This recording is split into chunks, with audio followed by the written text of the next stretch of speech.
രണ്ടാം ലോകമഹായുദ്ധകാലത്ത് കേരളം പട്ടിണിയെ നേരിട്ടപ്പോൾ ഒരു പറ്റം ചെറുപ്പക്കാർ ഒരു നാട്ടിൽ നിന്ന് കടന്നു വന്നു. ഞങ്ങൾ ഈ പട്ടിണിയിൽ നിന്ന് കേരളത്തെ രക്ഷിക്കുവാൻ തയ്യാറാണ്.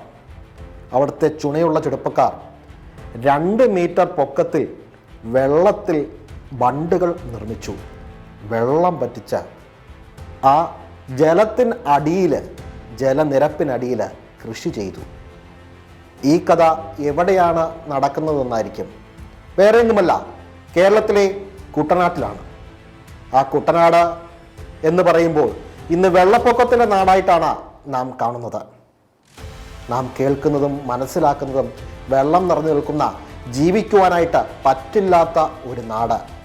പക്ഷേ കേരളത്തെ ഭക്ഷ്യ സുരക്ഷയിലേക്ക് നയിച്ച ഒരു കാലഘട്ടം കുട്ടനാടിനുണ്ടായിരുന്നു. കേരളത്തിൻ്റെ സമ്പദ് വ്യവസ്ഥ കുട്ടനാടിനൊപ്പം ചലിച്ചിരുന്ന ഒരു കാലഘട്ടമുണ്ടായിരുന്നു. ഇന്ന് കേരള ബ്രാൻഡ് എന്ന നിലയിൽ കേരള ടൂറിസം പ്രമോഷനിലേക്ക് പോകുമ്പോൾ കരിമീൻ മപ്പാസും വള്ളംകളിയും കെട്ടുവള്ളങ്ങളുമൊക്കെ കേരളത്തിൻ്റെ ബ്രാൻഡായിട്ട് നിൽക്കുമ്പോൾ ഇതൊക്കെ എവിടെ നിന്ന് വന്നു എന്ന് നിങ്ങൾ ചിന്തിക്കുന്നുണ്ടാകും. അതും കുട്ടനാടിൻ്റെ സംഭാവനയാണ്. അതെ, കേരളം ദൈവത്തിൻ്റെ സ്വന്തം നാടെന്ന പരസ്യവുമായിട്ട് പുറത്തോട്ട് പോകുമ്പോൾ, വിദേശങ്ങളിലേക്ക് പോകുമ്പോൾ, ആ ദൈവത്തിൻ്റെ സ്വന്തം നാടിൻ്റെ നല്ല പകുതിയും കുട്ടനാട്ടെ കാഴ്ചകളാണ്. അങ്ങനെയുള്ള കുട്ടനാട് ഇന്ന് അർഹിച്ച പരിഗണനയ്ക്ക് വിധേയമാകുന്നുണ്ടോ എന്ന് ചിന്തിക്കേണ്ടിയിരിക്കുന്നു. ഇല്ല എന്ന് പറയേണ്ടി വരും. 2013 ഫുഡ് ആൻഡ് അഗ്രികൾച്ചർ ഓർഗനൈസേഷൻ ലോക കാർഷിക പൈതൃക പദവിയുള്ള ഒരു സ്ഥലമായി കുട്ടനാടിനെ പ്രഖ്യാപിച്ചു. ലോകത്ത് ആകെ 42 ഇടങ്ങളാണ് ഇങ്ങനെയുള്ളത്. ഇന്ത്യയിൽ ആകെ 2 ഇടങ്ങൾ. അങ്ങനെ ലോകത്തിൻ്റെ തന്നെ ഒരു മാണിക്യം എന്ന് വിശേഷിപ്പിക്കാവുന്ന കുട്ടനാടിനെ അതിൻ്റെ തനിമയിലേക്ക് എത്തിക്കുവാനായിട്ട് വേണ്ട ശ്രദ്ധ സർക്കാരുകൾ കൊടുത്തിട്ടില്ല എന്ന് സങ്കടത്തോടുകൂടി പറയേണ്ടി വരുന്നു. കുട്ടനാടിലേക്ക് കണ്ണുതിരിച്ചാൽ ഒരുപക്ഷെ കേരള വികസനവും അതോടൊപ്പം കടന്നു വരും എന്നതാണ് സത്യം. എങ്ങനെയാണ് എന്നതായിരിക്കാം. ഒന്ന്, അതിൻ്റെ ടൂറിസം സാധ്യതകളാണ്.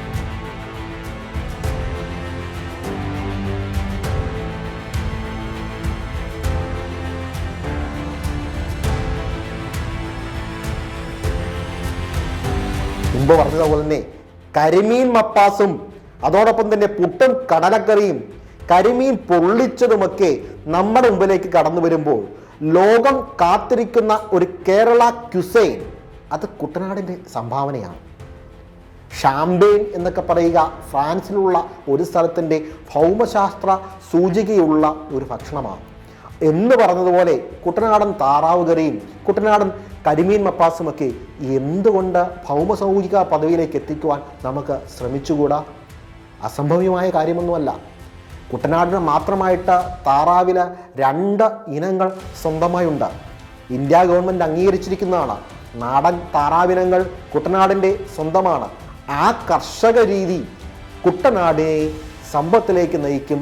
കേരളത്തെ ലോകശ്രദ്ധയിൽ കൊണ്ടുവരും. ആ ഭക്ഷ്യരീതി കൊണ്ടുവരുമെന്നതിൽ സംശയം വേണ്ട. മറ്റൊരു സാധ്യത എന്ന് പറയുക ബ്ലൂ എക്കണോമിയുടെ, അതായത് കാർഷിക വൃത്തിയും മത്സ്യസമ്പത്തും എല്ലാം കൂടിക്കലർന്ന് ടൂറിസവുമായിട്ട് കലർന്ന ബ്ലൂ എക്കണോമിയുടെ വികസനമാണ്. ഈ അടുത്ത കാലത്ത് JB കോശി കമ്മീഷൻ റിപ്പോർട്ട് ഇറങ്ങിക്കഴിഞ്ഞപ്പോൾ അത് ക്രൈസ്തവ ന്യൂനപക്ഷത്തിൻ്റെ പിന്നോക്കാവസ്ഥയെപ്പറ്റി പഠിക്കാനുള്ളതാണെങ്കിലും കുട്ടനാടിന് വേണ്ടിയിട്ട് ഒരു ചാപ്റ്റർ മാറ്റിവെച്ചിട്ടുണ്ട്. ക്രൈസ്തവ സമൂഹം അവിടെ താമസിക്കുന്നു എന്ന് മാത്രമല്ല അതിന് കാരണം.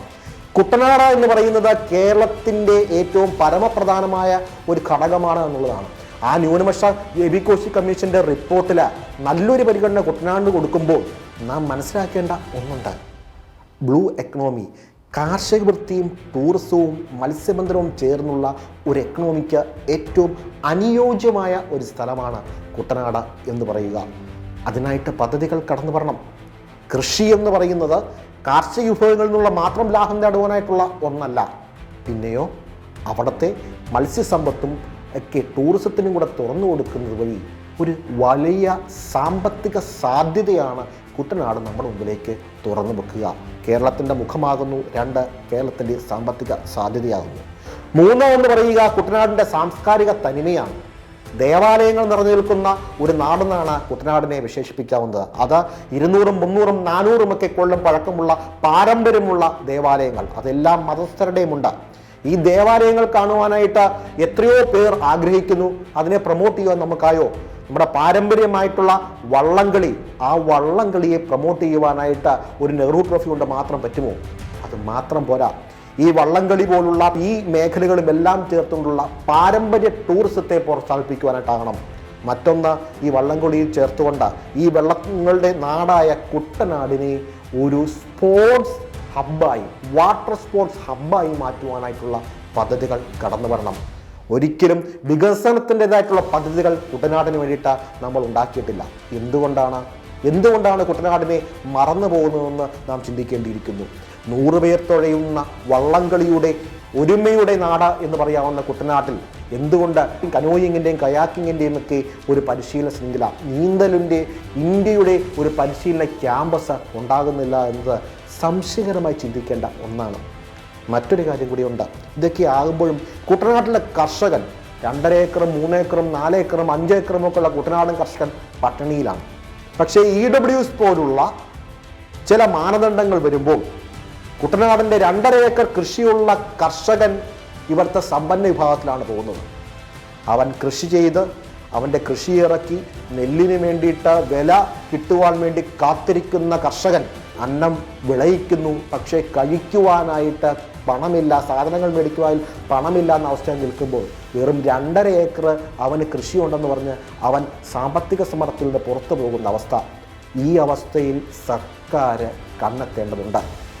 2.5 ഏക്കറുള്ള നെൽകൃഷിക്കാരൻ ഒരു കാലത്തും സമ്പത്തിൽ നിന്നതല്ല. അതുകൊണ്ട് തന്നെ കുട്ടനാടിന് വേണ്ടിയിട്ട് EWSDൻ്റെ മാനദണ്ഡങ്ങളിൽ മാറ്റം വരുത്തുവാനായിട്ട് സർക്കാർ തയ്യാറാകണമെന്നത് ഇന്നിൻ്റെ ഒരാവശ്യമായി മാറിയിരിക്കുന്നു.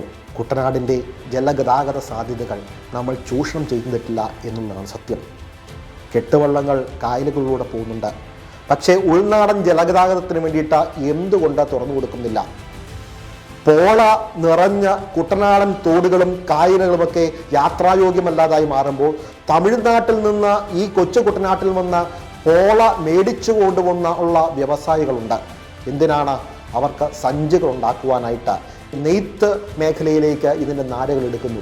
എന്തുകൊണ്ട് കുട്ടനാടിന് വേണ്ടിയിട്ട് പോളയിൽ അധിഷ്ഠിതമായിട്ടുള്ള ഒരു വ്യവസായം തുടങ്ങുവാനായിട്ട് സാധിക്കുന്നില്ല? സങ്കടകരമെന്നേ പറയേണ്ടതുള്ളൂ. കുട്ടനാടിൻ്റെ സാധ്യതകളുള്ള വ്യവസായങ്ങൾ അവിടെ തുടങ്ങുവാനായിട്ടുള്ള അവസരം വേണം. കുട്ടനാടിന് വേണ്ടിയിട്ട് വാട്ടർ മെട്രോ എന്ന കണക്കെ ചെറിയ ജലയാനങ്ങളുടെ ഒരു ടാക്സി സർവീസുകൾ തുടങ്ങിയാൽ ആക്സസറീസ് ഉൾനാടൻ കുട്ടനാടൻ മേഖലയ്ക്ക് ആശുപത്രികളുമായിട്ടും നഗരങ്ങളുമായിട്ടും ബന്ധപ്പെടുവാനുള്ള അവസരവും അതോടൊപ്പം തന്നെ ഇവർക്ക് ടൂറിസത്തിൻ്റെ വളർച്ചയുടെ വലിയൊരു സാധ്യതയും ഉയർന്നു വരികയാണ്. കുട്ടനാടിന് വേണ്ടിയിട്ട് പ്രത്യേക ഭവന നിർമ്മാണ പദ്ധതികൾ ഉണ്ടാകേണ്ടിയിരിക്കുന്നു. കാര്യം എന്ന് വെച്ചാൽ മറ്റ് സ്ഥലങ്ങളിലെ പോലെ ലൈഫ് മിഷൻ്റെ 4 ലക്ഷം രൂപയുടെ ഒരു വീട് പണിയുവാനായിട്ട് കുട്ടനാട്ടിൽ സാധിക്കില്ല.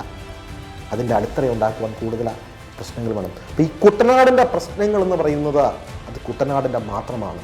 പക്ഷേ കുട്ടനാടിൻ്റെ വളർച്ച എന്ന് പറയുന്നത് അത് കേരളത്തിൻ്റെ വളർച്ചയാണ്. ഇത് മനസ്സിലാക്കുവാനായിട്ട് ഇവിടുത്തെ ഭരണ അംഗങ്ങൾക്ക്, ഭരണസിരാ കേന്ദ്രങ്ങൾക്ക് ഇക്കാലയളവിൽ കഴിഞ്ഞിട്ടില്ല എന്നുള്ളത് ഏറ്റവും സങ്കടകരമായ വസ്തുതയാണ്. കുട്ടനാട്ടിലേക്ക് നിങ്ങൾ കണ്ണു തുറക്കുക. കുട്ടനാടിൻ്റെ വികസനം കേരളത്തിൻ്റെ വികസനമായി സാമ്പത്തിക അഭിവൃദ്ധിയായി മാറും എന്ന് നിങ്ങൾ തിരിച്ചറിയുക. മലയോര മേഖലയുടെ ഒരു വർഷത്തെ അഴുക്ക് ഓരോ മഴക്കാലത്തും വഹിക്കുന്നതാണ് കുട്ടനാട്. ആ മേഖലയുടെ അഴുക്ക് വഹിക്കുന്ന കുട്ടനാടിനെ ശുദ്ധീകരിക്കുവാൻ, അവൻ്റെ തോടുകൾക്ക് പ്രത്യേക പദവി നൽകിക്കൊണ്ട് അതിനെ ഒന്ന് സംരക്ഷിക്കുവാൻ, ജലഗതാഗതത്തിന് തുറന്നു കൊടുക്കുവാൻ, അതിൻ്റെ ആഴം കൂട്ടുവാൻ, കുട്ടനാടൻ ജനതയുടെ കണ്ണീര് കണ്ടുകൊണ്ട് അവയ്ക്ക് വേണ്ടി നിൽക്കുവാൻ ഇവിടുത്തെ ഭരണ സമൂഹത്തിന് ബാധ്യതയുണ്ട്. തിരിച്ചറിയുക. നിങ്ങളുടെ മുമ്പിൽ അതിന് അടിത്തറകളായി സർക്കാർ റിപ്പോർട്ടുകളുണ്ട്. സ്വാമിനാഥൻ കമ്മീഷൻ റിപ്പോർട്ടുണ്ട്, JB കോശി കമ്മീഷൻ റിപ്പോർട്ടുണ്ട്. മനസ്സ് തുറന്ന് പ്രവർത്തിക്കുവാനായിട്ടുള്ള ശക്തി മാത്രമാണ്, നിങ്ങളുടേതായിട്ടുള്ള ഒരു നിലപാട് മാത്രമാണ് ആവശ്യം. അതിനാണ് കുട്ടനാടൻ ജനത കാത്തിരിക്കുക.